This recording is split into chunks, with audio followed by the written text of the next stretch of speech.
matter states and its changes. Matter can exist in three states. In the opposite photo, you can observe that water exists in three states, which are 1. Snow or ice, a solid state matter. 2. Water, a liquid state matter. 3. Clouds or water vapor, a gaseous state matter.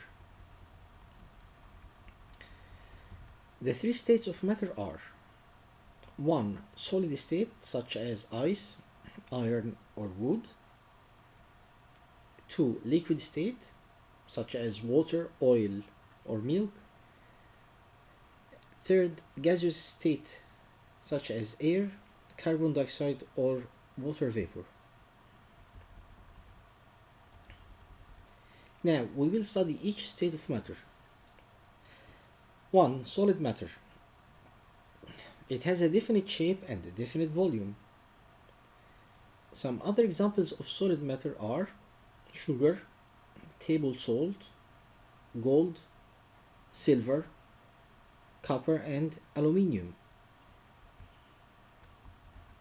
Now, activity 1, to show that solid matter has a definite shape and a definite volume.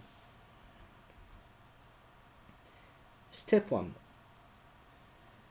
Put each body in front of you in a test tube containing water.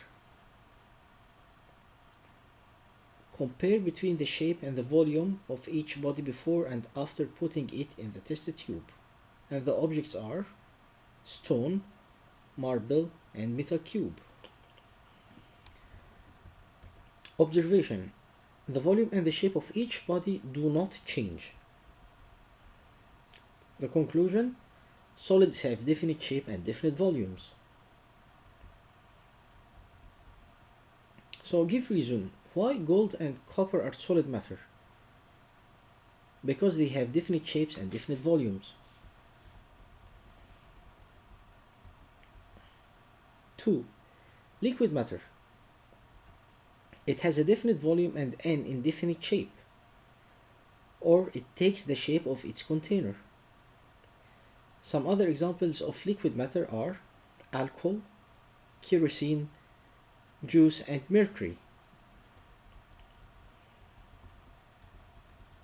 Activity 2. To show that liquid matter has a definite volume and an indefinite shape. Step. Put 100 cm³ of water in each of the shown containers. And these containers are conical flask, cylindrical flask, and a measuring cylinder. Observation. The volume of water does not change. The shape of water changes, taking the shape of its container. The conclusion. Liquids have definite volumes, but they do not have definite shapes, or have indefinite shapes. So, give reason. Milk is a liquid matter because it has a definite volume and an indefinite shape. 3. Gaseous matter. It has an indefinite shape and an indefinite volume.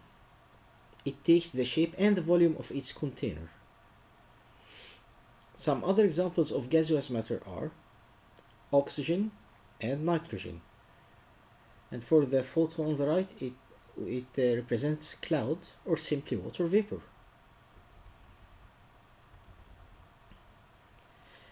Activity 3. To show that gaseous matter has an indefinite shape and an indefinite volume. Steps. 1. Blow air in a balloon and tie it with a thread. 2. Press on the balloon with your hand.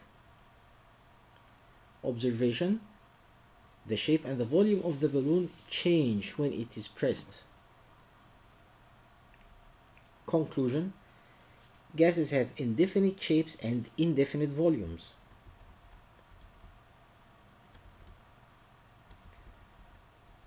So, give reason. Air is a gaseous matter because it has an indefinite shape and an indefinite volume. So, note that A gaseous matter as oxygen can be compressed or simply pressed inside cylinders because it has indefinite shape and volume. So it takes the shape and the volume of its container, which is the photo on the right, oxygen cylinder.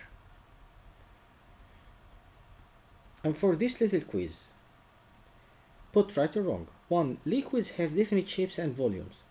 Is that correct or wrong? This is wrong.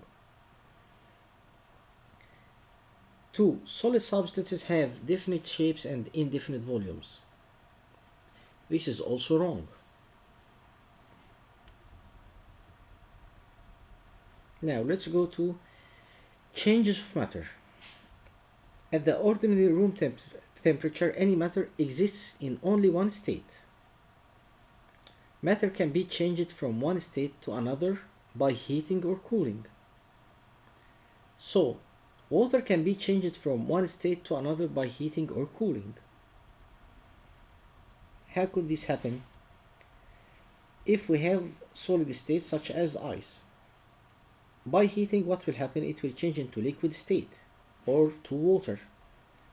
And if we heat it more, so more heating, what will happen? It will turn into the gaseous state, which is water vapor. And if we do the vice versa, if we go from the water vapor and we cooled it, so we make a cooling process, it changed back to liquid state, which is water. Then if we cool it more by cooling process, what will happen? It will change back to solid state or ice. Now we will study the changes of matter from one state to another. 1. The change of matter from the solid state to the liquid state.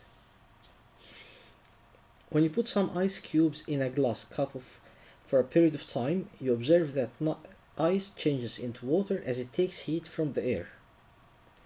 This process is called melting.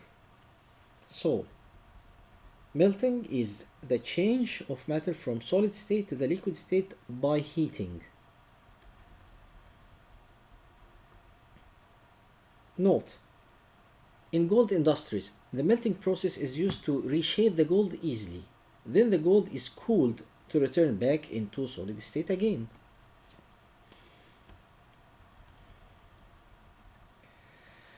Two, the change of matter from the liquid state to the gaseous state. Activity 4, to show that water changes from the liquid state to the gaseous state. Step, boil an amount of water in a pot or try to prepare tea, like the photo on the right. Observation, the amount of water in the pot decreases because it changes to water vapor that comes out of the pot. So you can see the water vapor is coming out of the pot throughout this little hole. Conclusion, water changes from the liquid state to the gaseous state by heating, and this process is known as evaporation.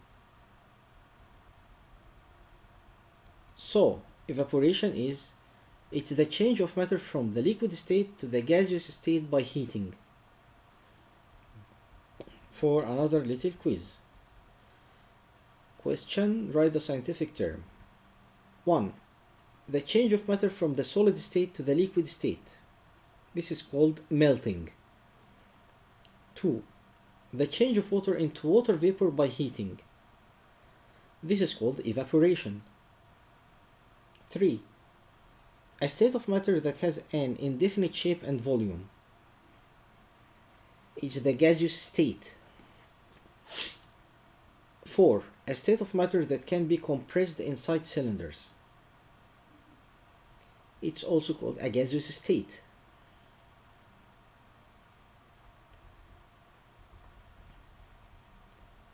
3. The change of matter from the gaseous state to the liquid state. Examples. 1. Appearance of some water droplets on cold surface such as leaves of plants and cars in winter. 2. Appearance of some water droplets on the lids of cooking pans during cooking. 3. Appearance of some water droplets on a glass containing ice left in the air.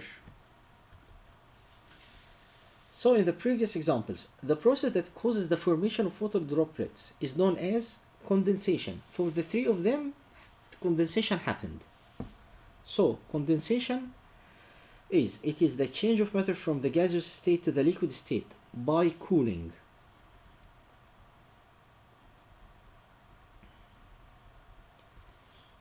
Give reason. Formation of water droplets on the outer surface of a glass contains ice and left in the air. Why does this happen? Due to the condensation of water vapor found in the air on the outer surface of the glass.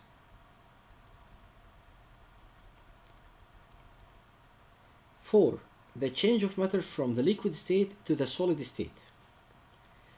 When you put an amount of water in the freezer, for some hours, you observe that water changes into ice. This process is called freezing.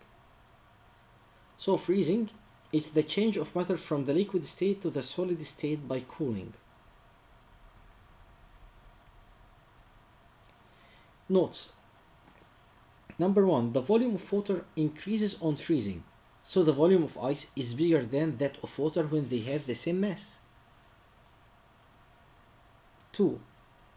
From all the previous explanation we can notice that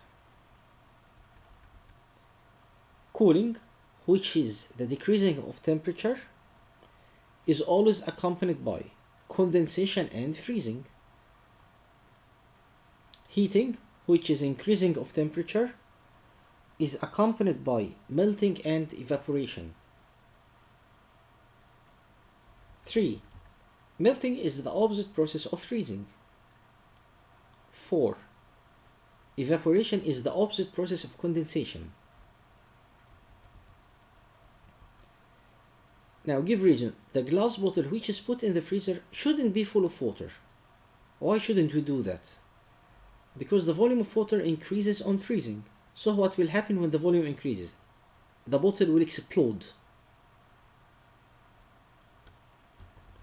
Now, to remember what we've studied throughout this lesson, we can make a very good comparison between the three states of matter. So the state, it could either solids, liquids, or gases. So the point of comparison, the first point is the volume. So when we're talking about solids, it has definite volume, and when we talk about liquids, they also have definite volume. But for the case of gases, it has indefinite volumes, so they take the volume of their containers. So we move to the shape. Solids have definite shape. Liquids, they have indefinite shape, which means take the shapes of their containers.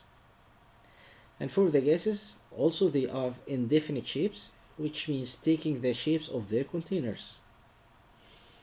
Okay, now go for some examples for solids. For solids we have iron, stone, ice. Examples of liquids. Liquids could be oil, alcohol, water. Example of gases, they could be oxygen, nitrogen, or water vapor. At the ordinary room temperature, what happened? Matter exists in only one state. You cannot have more than one state except for water. This is the only material on this planet that has the three states. Water, you can find it in the liquid state, the water vapor state, and in the solid state at the same time. Cooling, which is decreasing of temperature, is accompanied by condensation and freezing. Heating, which is increasing of temperature, is accompanied by melting and evaporation. Melting is the opposite process of freezing, and evaporation is the opposite process of condensation. And all the changes of matter can be explained by the following diagram. If we have solid state represented in the ice, by melting or by heating, it will change into liquid state, which is water. And if we heat this water, we heat it more, what happened, we make an evaporation process. So what will happen at the end, this water will change into water, vapor, or gaseous state, and vice versa. If we cool the water vapor by cooling, we make condensation, it will turn to liquid state, which is water. And if we cool water more, so made cooling, we have freezing process, and then this water turns back to ice in its solid state. Okay, thank you.